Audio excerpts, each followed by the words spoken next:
আগামী সোমবার লক্ষ্মী পুজো, হাতে আর একটি দিন বাকি। তার আগে গত দুদিন ধরে মালদায় মুষলধারে বৃষ্টি হচ্ছে, ফলে কপালে চিন্তার ভাঁজ পড়েছে লক্ষ্মী প্রতিমা বিক্রেতাদের।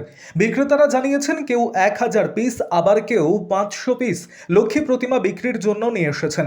কিন্তু গতকালের পর আজ সকাল থেকেও শুরু হয়েছে বৃষ্টি, ফলে তাদের বেচাকেনা একেবারে লাটে উঠেছে।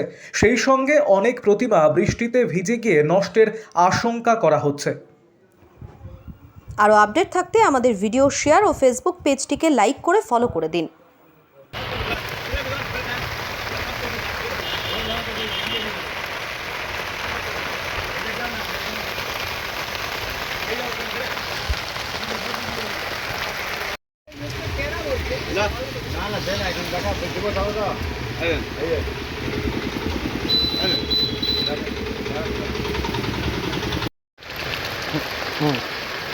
দুদিন ধরে বৃষ্টি পড়ছে, হ্যাঁ, প্রচুর মাল উঠিয়েছে।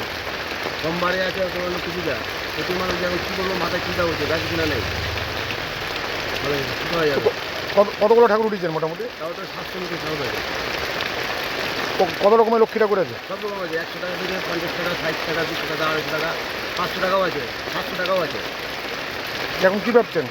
কী ভাববো, আরও কিছু কমে চিন্তা ভাবনা করতে হবে। কত বছর ধরে ব্যবসা করছেন? 10-12 বছর ধরে ব্যবসা করছি। কী মনে হয় বৃষ্টি কমবে? বৃষ্টিতে কমার অবস্থা নাই, মাথায় হাত করে কিছু করা যাবে এখন, আর কিছু নাই। আপনার নাম? শ্যামল কি? নাই, ওই কী অবস্থা? সকাল থেকে প্রচণ্ড বৃষ্টি। কী বিক্রি করছেন?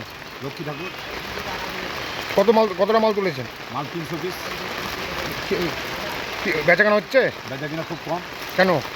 এই যে বৃষ্টির জন্য। দুদিন পর তো লক্ষ্মী পূজা, কী ভাবছেন?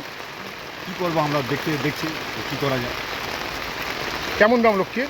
লক্ষ্মীর দাম আছে 100 টাকাতে শুরু আছে, যত টাকা নিতে পারে। কোন কোন লক্ষ্মী আছে এখানে?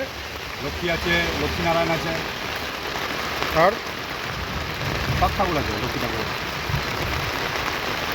কী মনে হচ্ছে বেচাকেনা হবে? বেচা কিনা তো চান্স কমই আছে সব। কত টাকার মাল উঠেছেন মোটামুটি? মোটামুটি এই ধরে রাখেন 300 পিসে 60-70 হাজার টাকা। আপনার নাম? আমার নাম অশোক কুমার সাহা।